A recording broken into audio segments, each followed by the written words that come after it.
8 minutes past 10, it's jourds on reprezentradio, and if you just locked in, you are locked in at the very, very right moment in time, because I am joined by Married at First Sight UK's one of the most talked about contributors from the show, Kwame. What are you saying, Kwame? What's going on? How are you with the sultry tones? Yes, especially in the morning, innit? You should get me on at night time. Yeah? Oh, okay. I help put people to bed.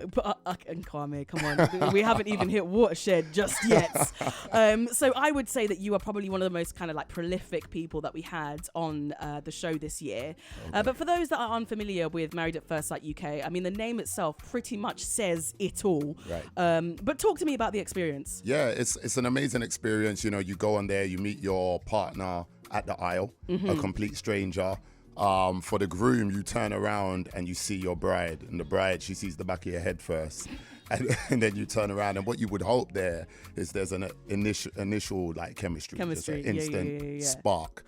And then, you go off on your honeymoon, and then you move into apartments and live together. Right. Yes. And that is exactly what you've done. So you was partnered up with Keisha. That's right. Initially, I mean, you said a lot at that marriage ceremony. I think, for me, watching it, I think you made it pretty clear that she wasn't necessarily your type on paper. My usual type. Your usual type. That's right. Yeah. You hit that home a couple of times, or maybe they edited it so that we really understood that you hit that home. They wanted to make sure you guys understood what my type was, and I was like, wow, the replays are serious. They are serious. Serious. Was you attracted to Keisha? Was there anywhere where she could kind of like fall within the remit of being your type? Oh, absolutely. Yeah.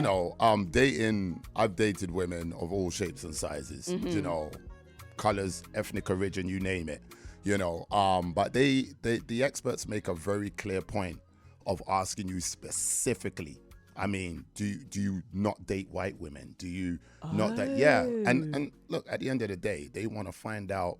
They want to try and make it work. So they're genuine. They're so this genuine. process is, so even though it is like all glamorized for TV, and we know that some stuff can, potentially get staged when it comes to production, etc. But when it comes to the nooks and crannies of it, they are genuinely trying to pair you up with someone, because they talk about science quite a lot. That science is real, huh? It's real. There's a lot of analysis and checks that are done before you even go on. I remember Paul said to me, he was like, Kwame, I want to know exactly what your type is, because I think that a huge percentage of people or marriages that didn't work were because there weren't physical attraction. This is in previous seasons. So, to really improve, which they had a good season before, the track record is improved, I think, since Paul's come on. So he was like, look, Kwame, don't hold back. Like, even after I had described, he was like, look, don't be polite in that. Just tell me exactly what it is you're looking for. So they're so descriptive in their analysis. You do get to a point, when you get to the hour, you're thinking, this is it. Right. Boom. Especially when they give you that call, Jordan. They're like, we found your wife. What you're looking for. Paul's on the other end. We found your wife. Yes. And you're thinking, yes, Kwame's in. I'm in for a treat. Yeah. But, when I came around, the first thing I saw was a family. So that made me smile. I was like, okay, they found me a sister. And when I turned around and I was like, come on now, it's all good. And then I had that big grin on my face. But when they play what you said over it, and because they were saying they kind of made it out as if she's a bit like thicker, more voluptuous as you'd usually go for. Do you know what? I used the word. I think I said I usually go for someone more petite. That was right. It. And then next thing I saw the Sun newspaper talking about fat phobia, fat shaming. And but look, when you go on a reality TV show, there's a narrative, there's things that will be misunderstood, misconstrued, not just with the general public, but even with your partner, because you're complete strangers. Right. And I think it's about a time process. Take time. This is marriage. Did she ever get offended? Did she ever hear that like then and there?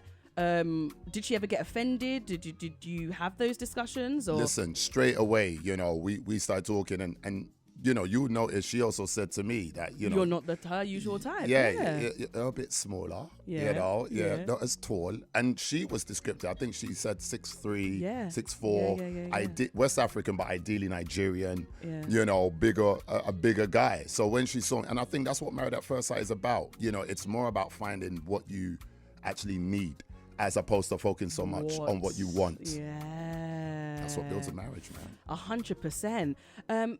there does seem to be quite a lot of emphasis, especially in this season, about men and them saying things that hurt the feelings of the females in this show. It seems to be quite kind of like a reoccurring trend. So even though Keisha, described what it is that she would like, it was very much so like the men are really being made to be the victims and made to be, not the victims, sorry, the villains. The villains is the word that I'm after. They're really being made to be the villains in this show, whereby you'll still get the females that are saying, what it is that they like, etc., etc. Yeah. Why do you feel like, or do you think that narrative has been pushed a bit? And if so, why? Yeah, I think there is a double standard that exists in society, period.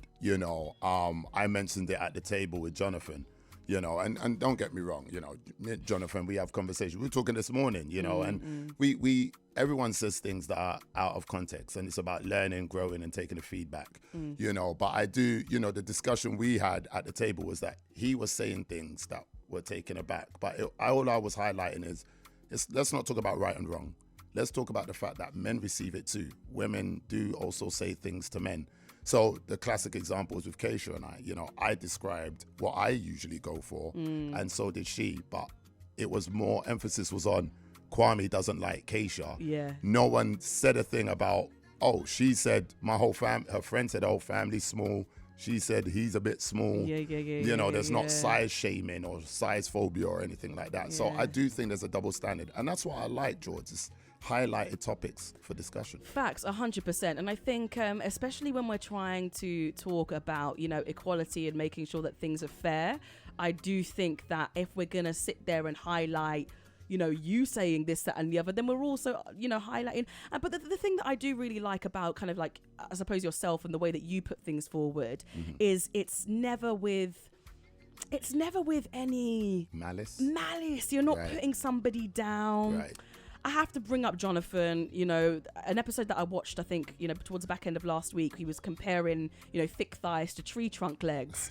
It's just, I'm sure he's a nice guy, but that was the wrong thing to say. It was the wrong thing to say. And it's like, you put it across in a way of, I like my women, all shapes and all sizes. I've just got a bit of a preference, and that's all it is. I think it's all about the way that you say something. Absolutely. And I think that is one of the biggest takeaway points from this show. 100%. It's just the way that you say things, and even if it's not your cup of tea, making sure you still got a smile on your face, because we're not here to harm anybody at the end of the day. Right. And I think if you had a good relationship, which unfortunately you don't see us 24/7, but Keisha and I, we communicated a lot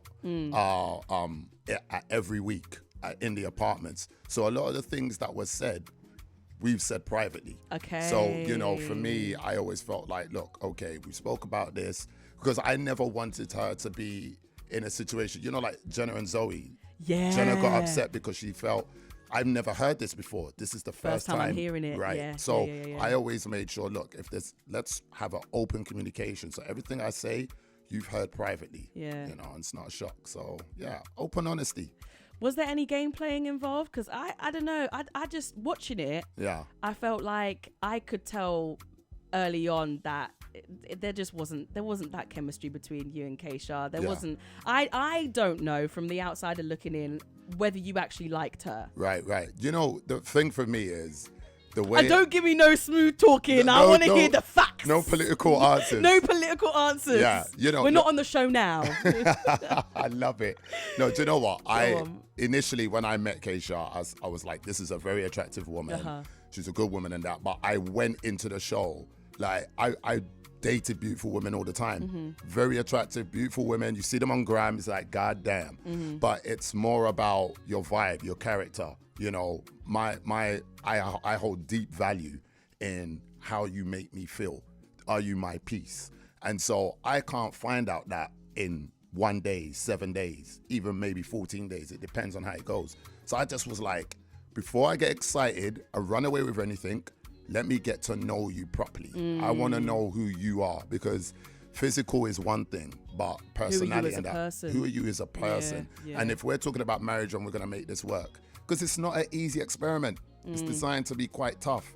So you need to have those foundations in place. 100%. We're going to get right back to it. But first, we're going to get into some music by Cranium and Queen Naija.